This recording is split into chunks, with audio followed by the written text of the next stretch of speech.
This is a really beautiful practice.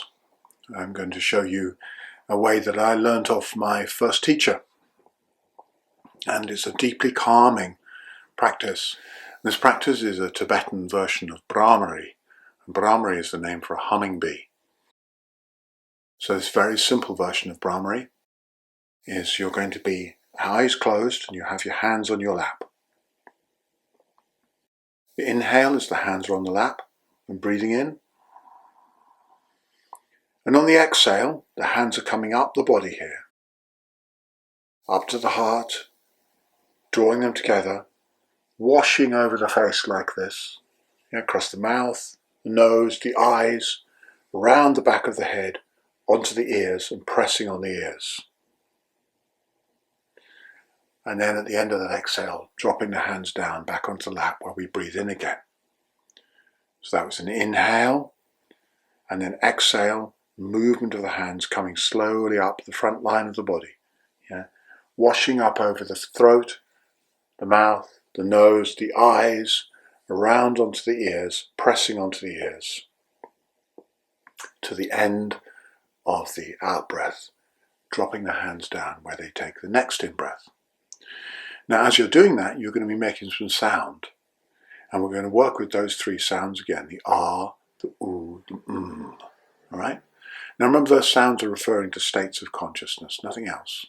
So it's about ah is waking consciousness, oo is dreaming consciousness, is deep sleep consciousness, and then the silence at the end of it, as you drop the hands down, is joining those together into the continuum of consciousness that we are.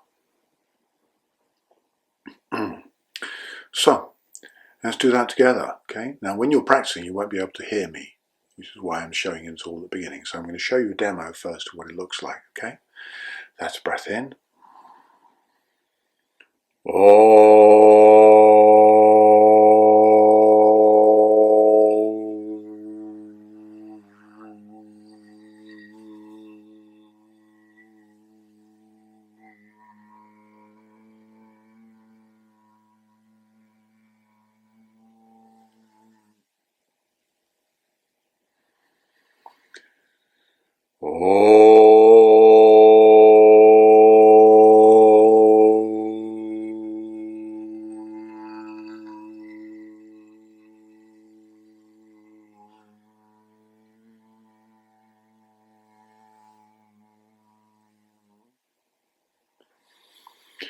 So you notice the sounds, the areas where the sounds are.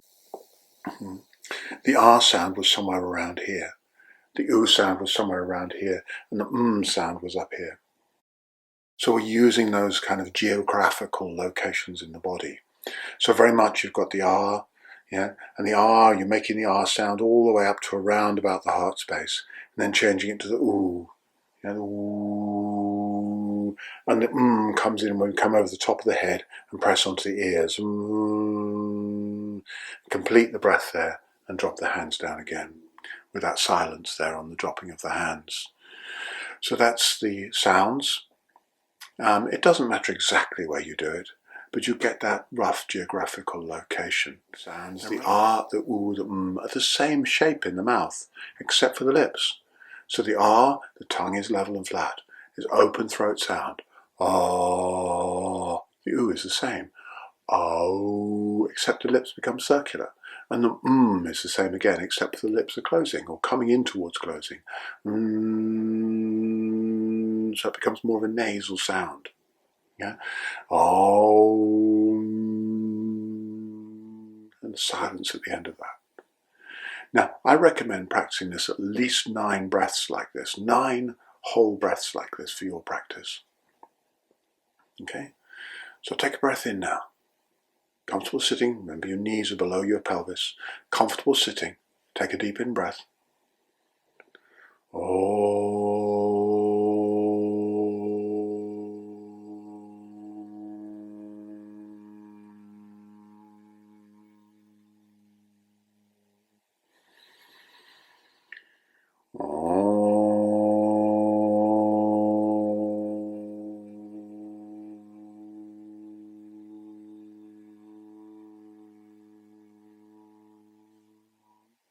And just keep going with the practice. Just keep going.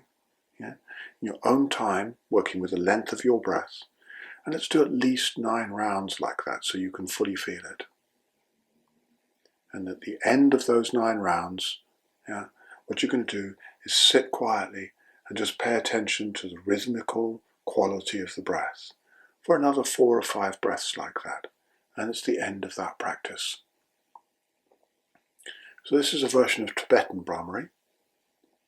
Now, the Indian version of Brahmari is slightly different. It's much more complicated for a start. So it's got that same quality on the out-breath. And the in-breath, you're breathing in and humming at the same time. And it sounds more like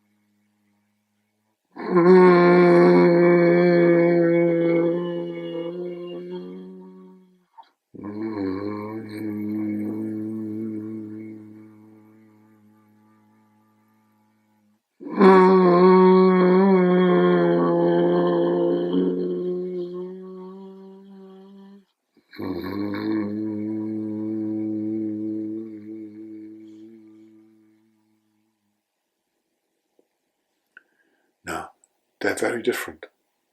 Both are beautiful. And you've got 2 different practices there of Brahmari. You've got the Tibetan version and the Vedic Indian version, both of which you can practice. I find the Vedic one much more difficult, but it's interesting in terms of its difference. So it's worthy of practicing. A third element on humming and the breath I want to mention to you.